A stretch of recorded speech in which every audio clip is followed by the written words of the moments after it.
pleased that you've come on my little show here, Karina. Thanks for having me. So tell us, first of all, about your role at the U of L and what it is you do there. You instruct there, but you also do research as well, correct? Yeah, a little bit research. So my background's in nursing. I'm a registered nurse by training, and I did my graduate work in public health. I moved to the U of L in 2017 from the University of Calgary. My partner lives here, so we had to negotiate who was going to move for whom. And so since joining them in 2017, I teach primarily in the public health program, which actually is a very apt topic in this current context of the pandemic. And so I teach a course in each year of the 4-year program. And then the research that I do, there's no expectation of instructors to do research at the U of L, which I find odd. But so the research that I do right now is looking at how teachers look at feedback from their students, because at the end of every semester, students get to rate their teachers on a number of questions. And there's a lot of evidence to suggest that it's a very demoralizing and isolating experience for the teacher to read that feedback. So the current study that I'm doing is looking at how we can support teachers to take up that feedback in a more effective way in improving their teaching. Mm-hmm. That was, and that's kind of changed, right? Over time, teachers weren't really ever evaluated, right? It's more as of late where now students are customers, and then as customers, they have a voice about the instruction they've received, right? Yeah, that's a good point. So I think starting in the 80s, we've always had some sort of evaluation in the post-secondary institutions anyway. I don't know how it is in K-12 and whether students have a voice in that context, but it's been pretty standard, I would say, in post-secondary institutions since the 80s or 90s, across the US and Canada. It has been quite a long time. Sorry? I was talking to a professor the other day. It's been quite a long time that has been a reality on rating professors. From the prof I was talking to, he kind of seemed to suggest it became more and more significant now than it was in the past. Yes, that's likely correct. I think it's occupied a bigger part of which professors get tenure, how they're promoted, and whether they are considered an effective teacher by their peers, for sure. Mm-hmm. And even if they're contract or actual employee too, perhaps, right? Would that be a fair assessment? Oh yeah, if they're precariously employed by contract and they're vying for a tenure track position, which is the equivalent of a permanent position, student evaluations are a big part of how they are looked upon. Now, there's a little bit of controversy of how much that should count in a file of an academic.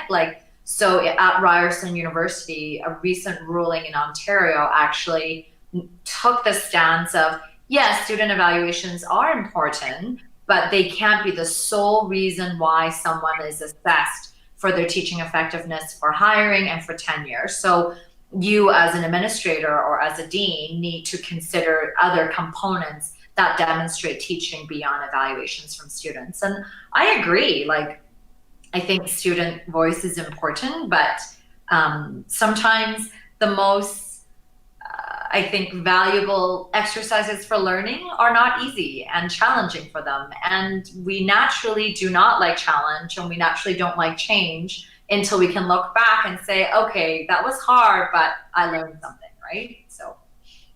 Yeah. Do you believe there's a correlation between bad marks and bad professor reviews? Oh, for sure. And that's well documented in the literature. Absolutely.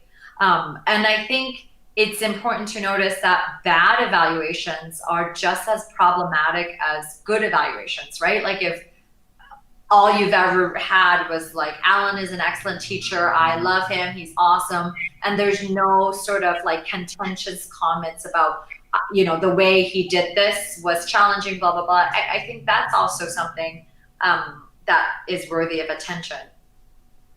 Yeah, no, that makes sense.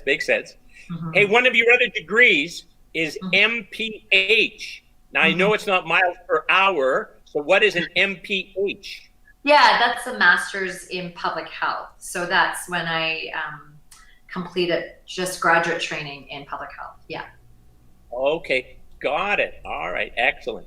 And you'd said before you and your significant other had the negotiation about coming to Lethbridge. So who won that negotiation? Well, obviously he did because I came here. And I think it just kind of boiled down to which one of us had a career that was a bit more mobile. Like he is a watchmaker by training, and he works in their family business. So he was a bit more tied to Lethbridge than I was to Calgary. And as a nurse, I really can work anywhere I want to. Yeah. Sure. Yeah. Oh, cool. And any regrets for you, like Lethbridge? Do you enjoy Lethbridge? That's a loaded question. Lethbridge. You can tell me your honest answer. It's okay. It's all right. Yeah, I mean, I think so. It's year 4 now, and I think I've settled into the community. But it certainly was an adjustment having lived in a bigger city.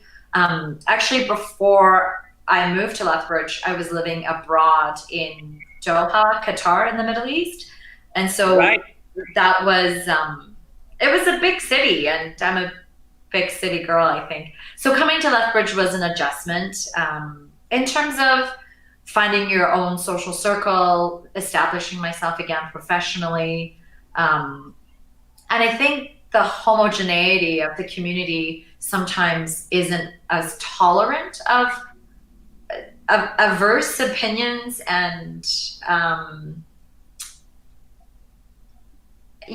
maybe I'll leave it at that. There's a lot of progressive thinking Lethbridgeites, but I think there also is some resistance to change. You know, I was thinking about that the other day, and how just inclusion and diversity as concept. They make really good sense. You include people, you get better, a more well-rounded, a more like you basically have eyes from every perspective that exists if you can include all worldviews, right? In a problem, in solving a problem. But there's some countries where that is not even an issue, right? All of like Sweden and Denmark and that, they're really homogeneous, right? There's very, very little outside of their norms. So their cultural norms are very easy to kind of achieve and adhere to. Everybody just, that's the way we do it. And this is what it means to be a Swede. I think, I don't know. It appears that way. So, yeah. Yeah, that's a good point. I actually don't know too much about the composition of Norway or Sweden, but I mean, I imagine it's probably a little bit more stable with a lot of movement into and out of the nation. But like to your point earlier about inclusion and diversity, when we are tolerant of all perspective, that also asks us to be tolerant of intolerant perspectives, right? Which, it has its limitation in its own way. I don't know what the solution is. I mean, I'm sure you've experienced similar conversations at Shenla when we have our meetings, that there's a very diverse range of opinions, and somehow we have to kind of herd the cats a bit. Yes, I know that I was a little on the concept of privilege.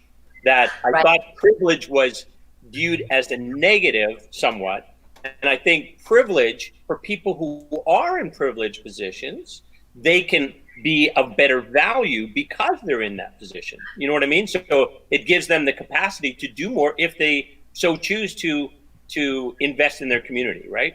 It seems to me. So why do anything to alienate those that might be helpful in creating a more inclusive society?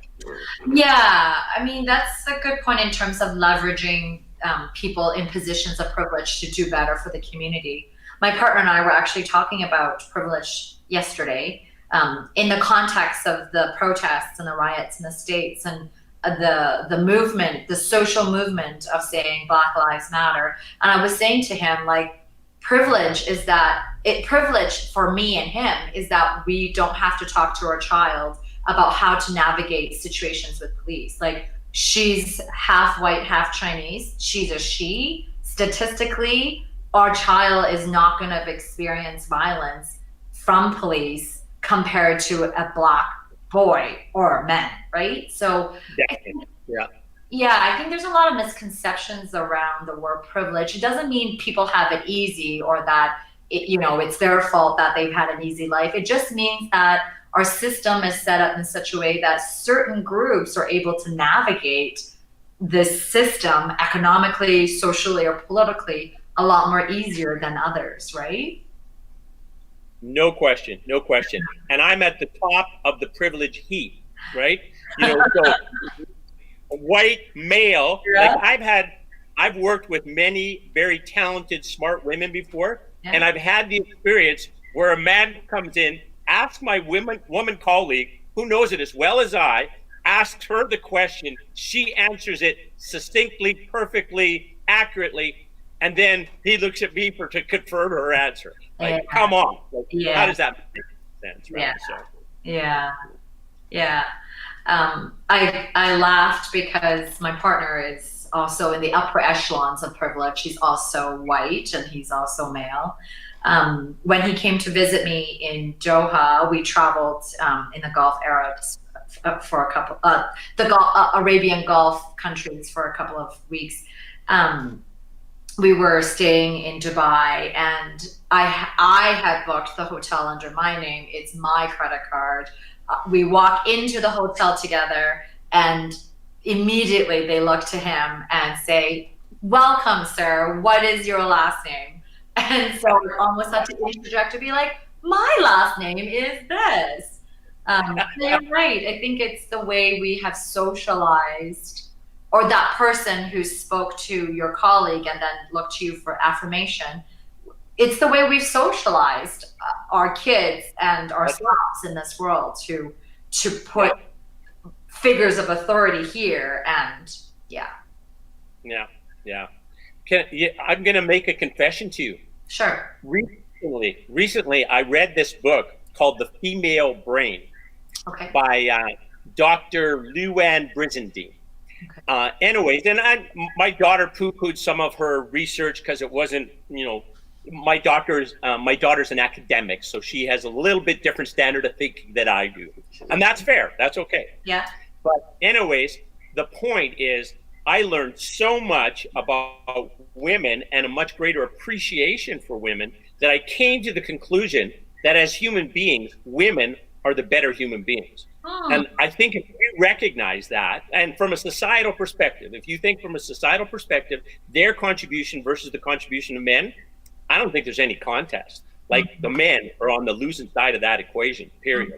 So that being the case, if that was true, I think that would kind of extend in how women should be treated. If they're the better human beings, well, then perhaps even a better standard of care in the relationship with women. Yeah, I mean, I wouldn't disagree with that at all. I mean, I think it's probably unfair to our male fellow beings to say one's better than the other. I think we have skills that complement each other if used in the same way. But certainly, I was just reading in the Globe and Mail today, talking about how in this current pandemic in Canada anyway, we've seen we as society have seen and have valued leadership from female leaders. Like 10 of the 12 medical officers of health across Canada are female. Our chief public health officer is Theresa Tam, which is also female. And we've seen their leadership for us throughout this pandemic, ranging from the steel metal of Theresa Tam to the emotional tears of Bonnie Henry out of BC, Dr. Bonnie Henry out of BC. And I think what is going to come out of it is that we're going to start valuing empathy and compassion as traits in our leaders, because we all are capable of empathy and we're all capable of showing an emotion. And I think the way we have socialized our boys and men to not be expressive with their emotion is an injustice to all of us. Like, it's not fair to them either, right? To say, no, don't show your vulnerability and emotions. Yeah, exactly. No, I agree entirely. And when you think of occupations where caring and compassion and thinking of others are important. Those are like 90% of them are staffed by women, right? And there's a reason for that. They're, in my opinion, the better human beings, right? From a societal perspective. Now, you know what? You were kind of, oh yeah, it's unfair to say, you know, women are better than men. If it was the reverse argument that men were the better humans, I'm mad at them. Yeah, damn right. But a woman says, oh, well, you know, it's not really, you know, that's not the way. Yeah, I think that's a fair generalization. I think there's a lot of male feminists or like allies of feminism that would actually, you know, react the way that I did if we were to say men are the better species. But I think that's probably true for a certain group of males in reaction to that statement that they're superior. May I ask where your daughter works as an academic? Yeah, she's just completed. She's a PhD candidate at the University of Texas, Austin. Her field of study is science, specifically an environmental physiologist. Is that the term?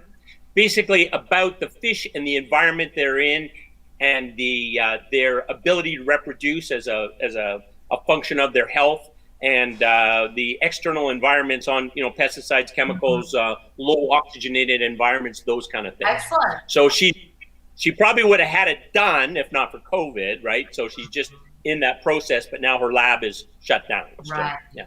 Right. Yeah, it's such a challenge for a lot of researchers this current time. Yeah.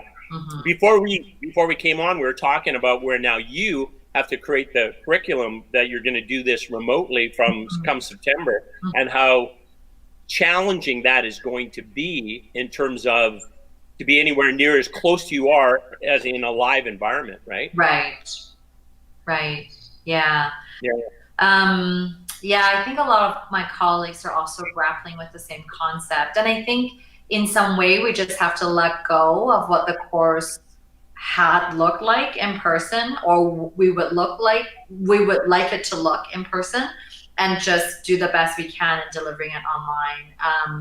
I also think about our learners, especially our first year learners, and we talked about this before we began, and how they are socialized into university life with learning online for the first semester of their first year. Like I think there's so much about university that is about the campus culture and these chance encounters you might have with your prof or with another student in the class that happens really organically when you share the same space, that I'm not sure is going to happen to the same extent in an online environment.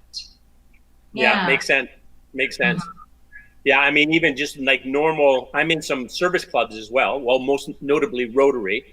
And, you know, the normal type of connection you'd have by going to a meeting and shaking hands and having a hug and, you know, having an exchange, telling a joke, that kind of thing. Well, it's, you know, that's not happening, right? So, Hey, speaking of the whole COVID thing, what's been the most positive thing for you personally dealing with the whole COVID thing?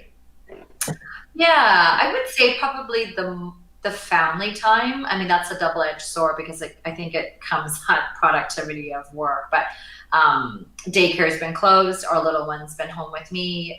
My partner's work also, you know, slowed down and shut down during parts of the previous 8 weeks or so.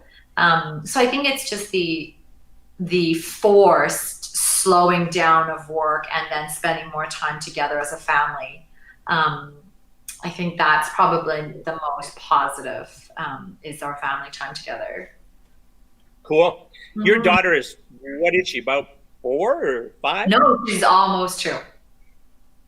Almost 2. Oh, all right. Obviously, I'm not much of a judge. I saw her that one Shenla meeting when she walked out to hang out with Mom. And so, okay, close. Right. No, anyway,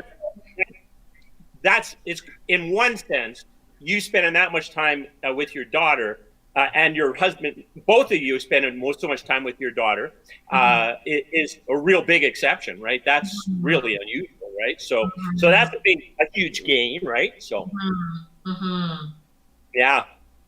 But you think there's a lack in productivity because of that as well for you? Oh yeah, like, and maybe it's my own internalized sense of what productivity looks like. And maybe it's our capitalistic society that tells us we ought to be productive to be a good little worker for our employers. But I mean, like she sits in meetings with me because that's how it is, right? And there's finite number of hours I can work when she's awake because she demands a lot of attention. So it's working generally after she goes down to bed. So I think trying to juggle that has been tough. Trying to be present as a mom and then also trying to meet the demands of work that's coming through. Mm-hmm. Yeah, yeah. But you know, in another sense, seeing you doing things that you do in your normal day, having a meeting, having a conversation about health or social equity type issues or diversity, inclusion, those kind of things. That's a pretty exceptional experience for a young person. Yeah. In terms of a mental thing. Yeah, that's true. Exposure to different, like exposure to what mom does at work and who she works with. Yeah. Right. Yeah. I just thought of something when you were talking about that. It just got out of my head. What did you think? The other thing was just that, I mean, work has been very tolerant and understanding of what it is like to have childcare or elder care for some of our colleagues. So that's been good. Like I haven't had anyone say, "Oh, it's really inappropriate that you have your daughter on the meeting." So that's kind of eased off a little bit of anxiety. Well, I know I'm the worst for it. Well, maybe not the worst, but I certainly have not been a kid. Sometimes might be eating, and why do we odd? Why should I chat with anybody else? Makes sense, right? But if you just don't think I'll put that's not pleasant, so. Yeah. So answer me this. I'm guessing, if it's too personal, don't answer it. But I don't imagine Karina is the name on your birth certificate. Oh no. Oh no. Yeah. Okay, so what is your actual Chinese name?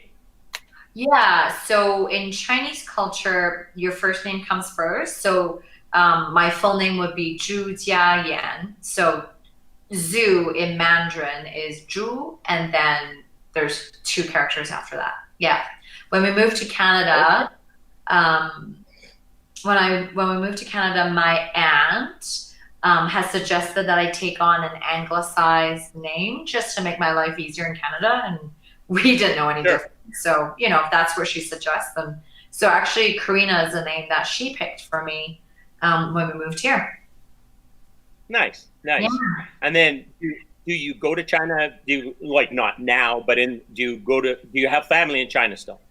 Yes, and so it's kind of a double identity because my husband and my friends here call me Karina, and then like my family, so my mom and dad and my family back in China all know me as Jiayan or Gaiyin in Cantonese. So it actually doesn't make me, I don't cognitively like, oh, okay, now this is this person talking to me. It actually feels sort of natural, like for me to hear both names on a frequent basis. Yeah, it's just kind of part of who you are, I guess. Nice. Yeah, I guess that would make sense. I mean, just another way that you have a comfort level with, right? And you just seamlessly move from one to the other. You have two characters, both equally nice, I'm sure. Yeah, I think it would be like, I think of it as like the early part of my life I was Jiayan, and then like after we came to Canada, I was Karina mostly. Got it. Yeah. So in pre-COVID times, when you were at the university instructing, would have been in Markham Hall, is that correct? Mm-hmm. Right. And so I've toured there before. You have some amazing technology with those the people, the electronic people, where you check their vitals and they respond to changes you do, and that's amazing stuff, eh? Yeah, so you're probably referring to the simulation center in our nursing program. Right. On the Second floor. Yeah, that's actually fairly common in a nursing program, or I guess medical programs too. Simulation came from the aviation industry when they would simulate flights for their pilots and pilots in training. And then we kind of pulled it into healthcare because a lot of our students weren't exposed to, let's say, high fidelity situations of like a heart attack or what they call cardiac arrest. And so there's a lot of research to suggest that if we can sensitize our students in how they react and kind of train this muscle memories of like, okay, if a patient is in cardiac arrest, then these are the steps you need to move through, then that they can perform better in an actual cardiac arrest setting in the clinical space. Yeah. Sure. Yeah, it makes sense. And I mean, they could run 100 times on it easy just to kind of have the muscle memory. These are the boom, boom, boom. These are the steps. And when it comes to real life, it's just that you follow the steps, right? So yeah. I mean, of course, you can't completely emulate what it would feel like because you actually have adrenaline coursing through you when someone actually goes into cardiac arrest, and you know, there's a lot more activity and movement and multiple people in the room. But what the intention of simulation is kind of get those foundational skills in so that they can deal with this onslaught of activity. But like simulation can be a lot of different forms too outside of healthcare. United Way comes into my public health class and they do a poverty simulation with about 90 students for an hour and 15 minutes. And so, you know, they play out what it would be like to live in poverty, to have curveballs thrown at you, like you lost your glasses or your car just got robbed, and how it would be difficult to pull yourself out of poverty if you can express it that way. So yeah, simulation look different forms outside the clinical setting too.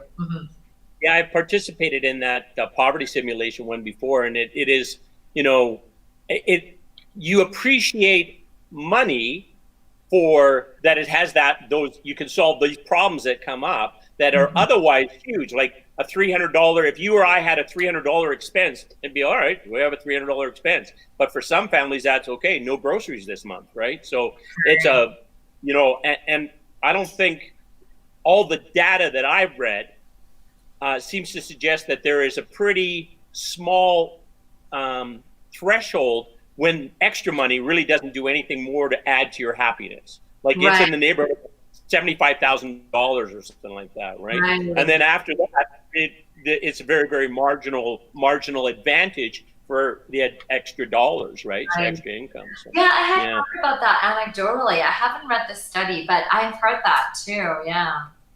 What did you think of poverty simulation as a participant? Yeah, well, you know, it makes me uncomfortable, or made me uncomfortable, right? Because it's just they're things that you learn to appreciate. They're huge for the person in that situation. They wouldn't be huge for you, but it'd be huge for the person in that situation if you were that person, right? So it certainly does encourage for me the desire to do more in terms of my investment in my community, right? So that, you know, it loosens up my checkbook, those kind of exercises. So yeah, that's a good thing. So yeah. So as an RN and now as an instructor, that was just the way your career path, that's what you had planned all from the get-go, or that's just how it happened? Oh no, I didn't plan for that at all. I wasn't sure I wanted to be a teacher. So I finished my master's and then I was in this research associate position with Alberta Cancer Board. I didn't like it. I liked the work, but I didn't like sitting in front of a desk for 8 hours a day. And then it so happened that one of my previous professors was mentioning that a position had opened up at the UC, and she encouraged me to apply, and she was one of my references. So that was kind of by accident. It was like, oh, I could try this out and see if I like it. I'm still not convinced that this is where I'm going to end up or this is where I belong, but it is definitely a point. No, not a point. It's definitely a field that I am growing in and being challenged by. So I think so long as I feel like I'm still developing, I probably will stay being an instructor. But yeah, I'm not. There's always times when you're trained as an RN to be like, I want to go back to the front line. Like there's something really rewarding working with patients and clients in a Sure. more intimate, yeah. I'm sure that the able to make that level of contribution, and also the how appreciative people are for you being able to help them, is very rewarding, right, in that role. So Yeah, and I mean, I guess you can make the argument that is also rewarding watching students learn and grow. But I think it's a special place that RNs occupy when we see our patients at their most vulnerable, or when we see our clients when they're most down and under and, in need of a little bit of assistance. so you're finding where you're at good, challenging, you're learning, you're growing, you're developing, and that's, as long as that continues to do that, you're happy with Yeah, with what you got happening. I Yeah, think so. cool. Yeah, nice, Yeah. nice. What else do we want to talk about?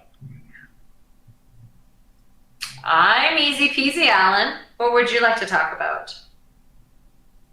Well, I have a question for you. Oh, what's your question for me? What precipitated your interest in Shenla?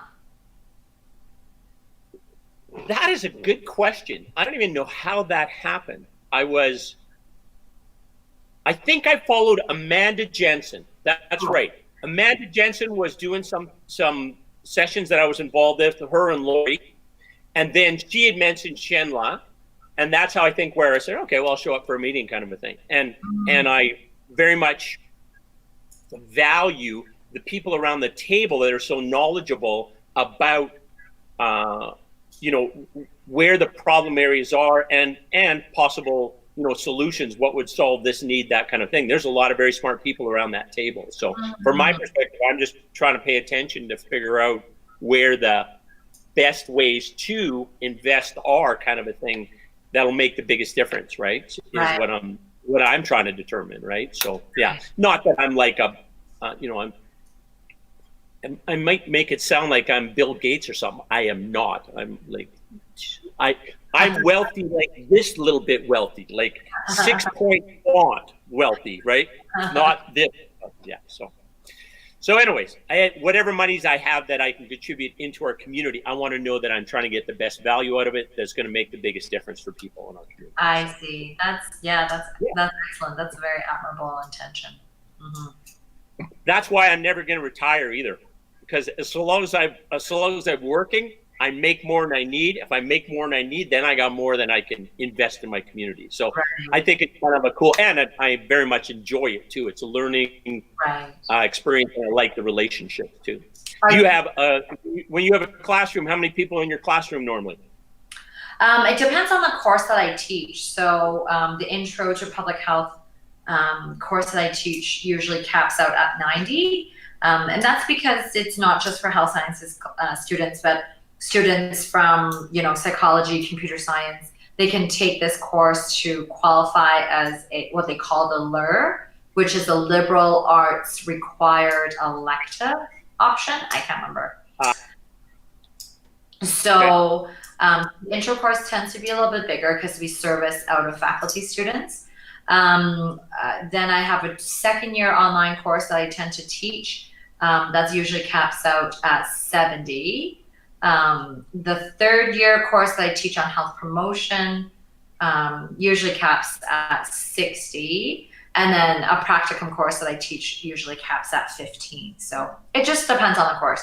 It's still much smaller than the class sizes I was teaching at UC. Yeah. Well, the intro one at 90 students, you don't have 90 students show up every class. No. I would think, do you? No.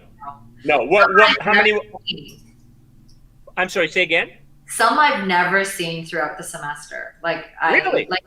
They might show up for the final. I'm like, I don't even know that face because they just don't come to class. Okay, so why, if they've paid the tuition, they have a talented, articulate instructor at the front of the classroom, why the hell would they not show up for that? I don't know. I mean, I think I don't take it personally, of course. I think there's a lot of things happening when students are adjusting to university. Maybe they're struggling with feeling isolated. Maybe they are struggling with, depression and anxiety. Maybe they're working and it comes at a conflict of class time.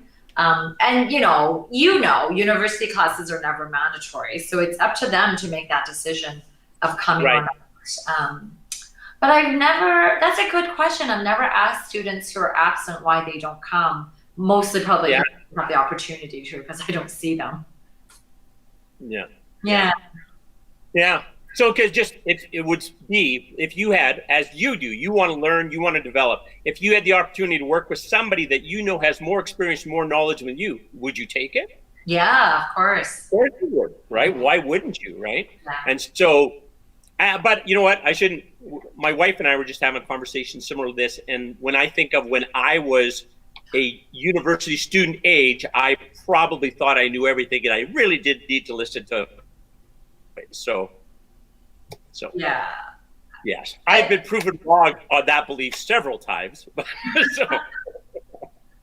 I think you're right. Like, we think back to our early 20s or late teens when we enter university, and I mean, I don't even think I thought seriously about why I was going to university. It was just something all my friends did that my parents expected me to do. So that's why I was there. So I think it's also at a time where the students are trying to figure out who they are in this world, and maybe going to a boring lecture for an hour, 15 minutes every other day is not really a top priority. And that's fair. Like, yeah. No, true. I was just going to also mention, when you think about all the things you thought you knew when you were young, one of those things for me was that my father knew anything, right? I think about 12, I stopped thinking he knew everything. He was an idiot until I think I turned about like 28. And then all of a sudden he became very smart again, right? Yeah. But for a number of years, he was an idiot, right? Which... I don't know what I was thinking, but it happens. I think I'm not the only one that had that experience, I don't believe. So. No, and I think it's such a normal part of our development to have a sense of invincibility, and we know all it takes to be who we are in this world. And I think, like, moving to your point of moving from your 20s to 28, like, I think it's a sign of maturity to recognize our parents have familial knowledge and wisdom that we can now access, and maybe we just didn't value that before. We didn't value it as something important. Yeah, for sure. And to a degree, like, took it for granted. There's nobody else in a normal life. There's nobody that will have your back more or want the best thing for you than your parents, right? Yes. And then once you recognize that, you're going to take what they have to say a lot more seriously, right? So a lot more. At least give it a good review or thought process, right? Does that make sense or not? Right? So, no, it does. It reminds me of a conversation that my partner and I had the other night about Chinese cooking. Like, I always took for granted that my mom was able to make these delicious dishes, like, easily and quickly on a daily basis. And now she still lives in Calgary with my dad, and I'm here. So we see her not as often as we like, but I mean, I've just realized after she's gone, like, I don't know how to replicate some of the dishes that she makes. Like, she doesn't have a recipe book, and it's kind of this poignant moment of realizing I never stopped and watched her cook. Like, I've never learned those things from her, right? Yeah. And so how old are mom and dad?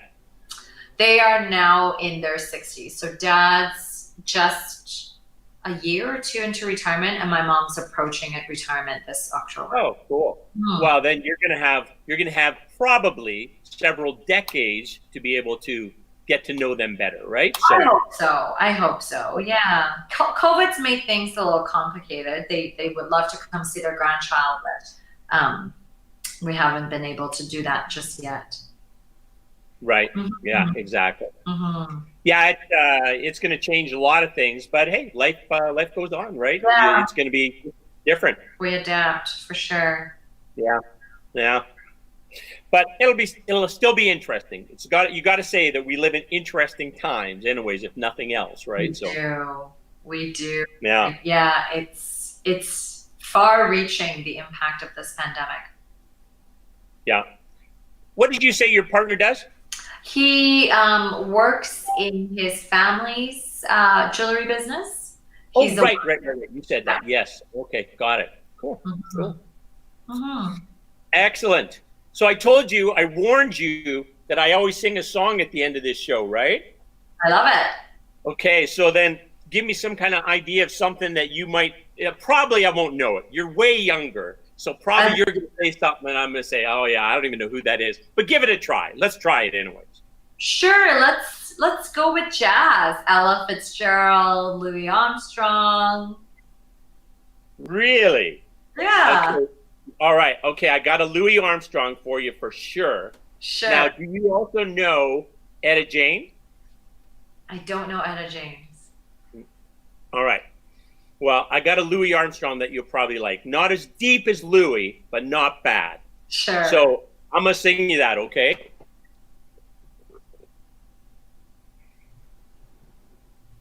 I see trees of green, red roses too. I see them bloom for me and you. And I think to myself, what a wonderful world.